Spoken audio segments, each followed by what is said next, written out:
ये कहानी है हरिपुर नाम के एक छोटे से गांव की, जहां एक गरीब किसान भीमा रहता था। खेत बंजर थे, बारिश सालों से नहीं हुई थी, लेकिन भीमा की आस्था अडिग थी। उसे भरोसा था भगवान शिव पर कि उनकी सारे दुखों को नष्ट करेंगे। भोलेनाथ, आज भी धरती प्यासी रह गई, एक बूंद पानी भी नहीं गिरी, लेकिन मुझे यकीन है जब आप चाहोगे तो इस बंजर धरती पर अमृत भी बरस सकता है। आपकी मर्जी के बिना एक पत्ता भी नहीं हिलता, तो ये खेत कैसे हरे होंगे? भीमा की पत्नी गौरी हाड़ी में पानी लेकर खेत जाती है और कहती है, भीमा, घर में दाल तक नहीं बची है, बस थोड़ा सा पानी बचा है और तुम अभी भी खेत में लगे हो। सुबह से तुम खेत में हो, तुम्हें भूख नहीं लगी? रोज मंदिर, रोज पूजा, और यहाँ घर में बच्चे भूखे हैं। गांव वाले मजाक उड़ाते हैं, सेठ रघुनाथ ताने कसता है। कब तक चलेगा ये सब? कब तक हम ऐसे ही जिएंगे? कब आएगा वो चमत्कार जिसकी तुम बात करते हो? गौरी, मेरी बात समझो। जिस दिन मैं शिव को छोड़ दूंगा उस दिन खुद को भी खो दूंगा। मेरा वजूद उन्हीं से है। जब तक मेरी सांसें चलती हैं मैं उनका नाम लूंगा, और जिस दिन वो चाहेंगे ना, उस दिन हमारे खेत ही नहीं हमारी किस्मत भी चमक उठेगी। तुम देखना। अब तुम घर चली जाओ और आराम करो, मैं मंदिर होकर आता हूं। इतना कहकर भीमा मंदिर की ओर चला जाता है। थोड़ी देर बाद मंदिर से पूजा करके घर की ओर लौट रहा होता है। अरे देखो, भीमा फिर मंदिर से आ रहा है। लगता है भगवान उससे सीधे बात करते हैं। तभी तो खेत में दाना नहीं, लेकिन मुंह में भजन है। सही कहा भैया, इसका खेत तो बंजर है, लेकिन सपने तो स्वर्ग के देखता है। कौन से भगवान है जो इसे रोटी तक नहीं देते? भीमा, ओ भीमा, सुनता नहीं क्या? कहिए सेठ जी। ये मंदिर वंदिर छोड़, सुन मेरी बात। तू मेरा खेत जोत दे, बहुत बड़ी जमीन है, तुझे पैसे भी दूंगा और 2 वक्त की रोटी भी मिलेगी। ये शिव तुझे क्या देंगे? भजन से पेट भरता है क्या?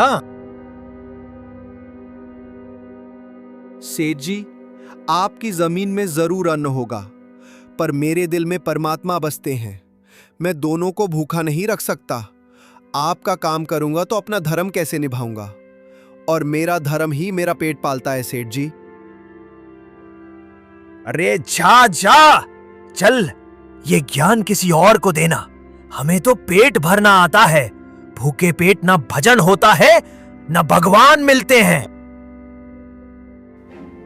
फिर आया वो दिन जब काली घटा छा गई।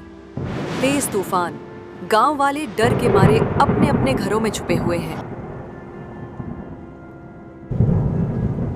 तेज तूफान से गांव का सब कुछ उड़ गया। भीमा का झोपड़ा, उसका एकमात्र बैल, सब बर्बाद हो गया। सब खत्म हो गया भीमा, हमारा सब कुछ चला गया। बैल मर गया, छत उड़ गई। क्या यही शिव की भक्ति है? क्यों हमारे साथ ऐसा हुआ? कहाँ है तुम्हारे भोलेनाथ?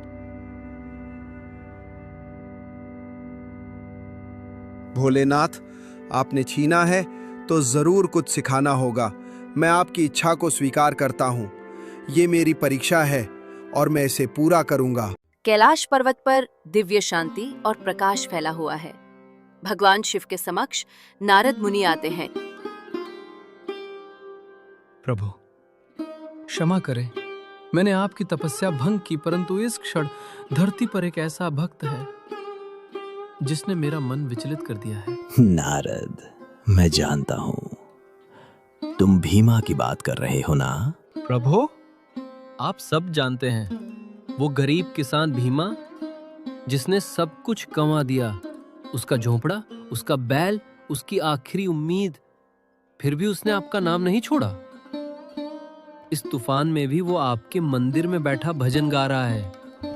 नारद, मैं हर भाव को देखता हूं। उसकी भक्ति केवल मुझसे मांगना नहीं है, बल्कि मुझ में पूर्ण समर्पण है।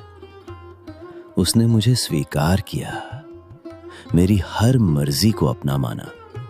ये सरल नहीं है। उसकी परीक्षा अब पूरी हो गई है। परीक्षा? प्रभु, क्या आप उसे अब भी परखेंगे? उसकी आस्था इतनी दृढ़ है कि अब उसे किसी और परीक्षा की आवश्यकता नहीं।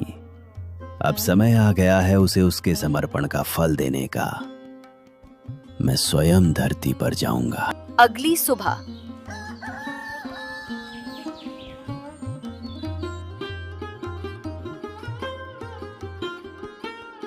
गौरी, ये आखिरी रोटी है, बस इतनी ही बची है। तुम खा लो, बच्चों को भी भूख लगी होगी। नहीं भीमा, तुम खाओ। तुमने कल से कुछ नहीं खाया। मैं बच्चों को किसी तरह संभाल लूंगी। बेटा, बहुत भूख लगी है। सुबह से कुछ नहीं खाया। अगर कुछ खाने को मिल जाए तो बड़ी कृपा होगी।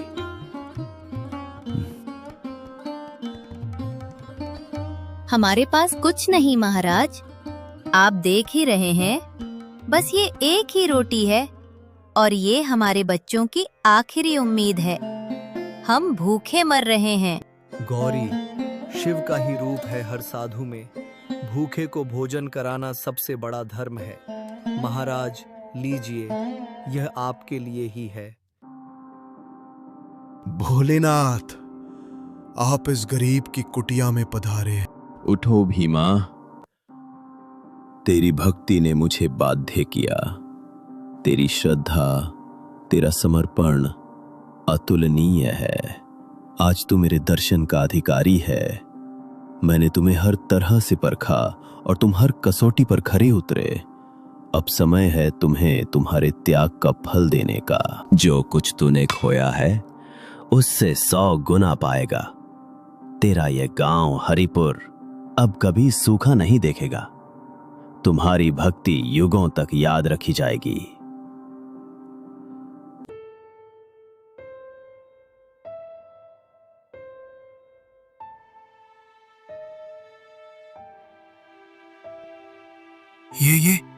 ये तो चमत्कार है। भीमा का खेत लहलहा रहा है। मैंने अपनी आंखों से देखा। सुबह तो ये बंजर था। और उसका बैल भी, वो तो मर गया था ना। ये सब भीमा की भक्ति का नतीजा है। सेठ रघुनाथ और गांव वाले भीमा के घर जाते हैं। भीमा, मुझे माफ कर दे भाई। मैंने तुझे ताना मारा, तेरी भक्ति को मजाक समझा। मैंने भगवान का अपमान किया, तुम्हारा अपमान किया। मैं कितना मूर्ख था। सेठ जी, भगवान सबको शिक्षा देते हैं। आपके हिस्से में पश्चाताप आया, ये भी एक वरदान है। अब आप समझ गए हैं कि धन से बड़ा विश्वास होता है। आज हरिपुर गांव में सुख है, खेतों में अन्न है और हर दिल में शिव का नाम। क्योंकि एक गरीब किसान ने हार नहीं मानी और सच्ची श्रद्धा दिखाई। उसकी भक्ति ने केवल उसका जीवन ही नहीं बल्कि पूरे गांव का भाग्य बदल दिया।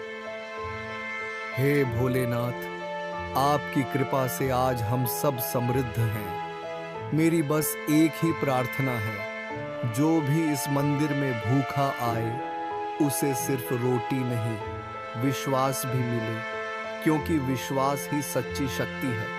आज समझ आया, भूख सिर्फ रोटी की नहीं होती, भूख विश्वास की होती है।